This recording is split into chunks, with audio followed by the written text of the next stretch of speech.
Salyut 7 space station, July 12, 1984.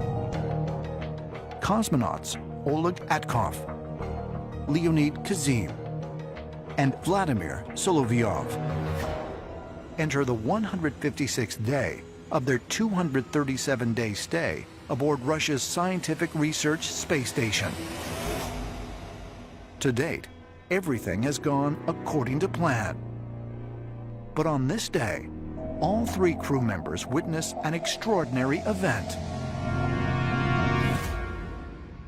In 1984, Soviet cosmonauts on board Salyut 7 saw a strange orange glow around the spacecraft.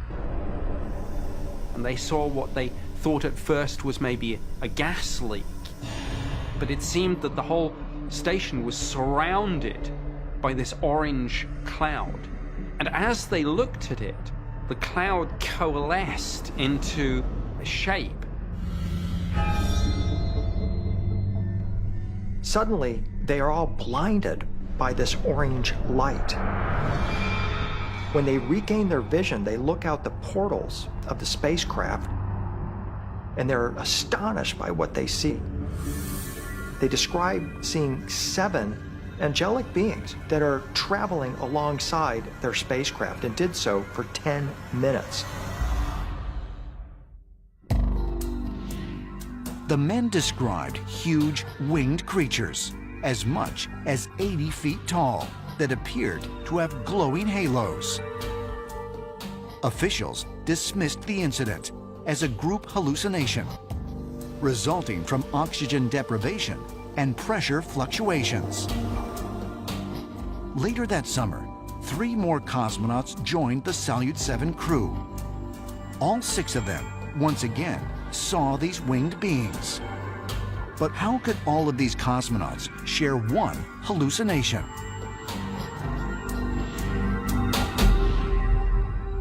It seems to me that this was not hallucination, that whatever it was they were witnessing, it was real, it was out there. Now, angels, aliens, I don't know, but when one looks at the recurrence of winged figures in human history, in terms of religion, in terms of culture, mythology, are we looking at something real? Are these angels that we see actually extraterrestrial entities? Might the winged figures seen by the Salyut 7 crew really have been extraterrestrials? Ancient astronaut theorists say yes, and suggest that similar sightings were secretly reported by many Russian cosmonauts. Soviet cosmonauts had a really interesting and challenging dilemma when it came to truth-telling.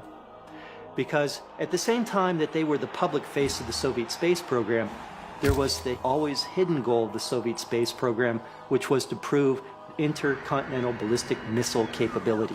So the cosmonauts were publicly to disguise those parts of the mission that were secret and involved in national security, making it all that much more interesting when we try to assess what they saw when they talk about anomalous things that they supposedly encountered in space.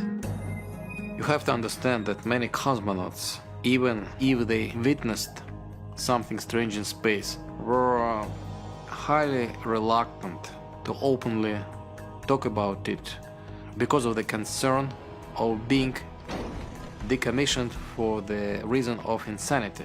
Indeed, some of the Soviet and the Russian cosmonauts did have very strange experience in space.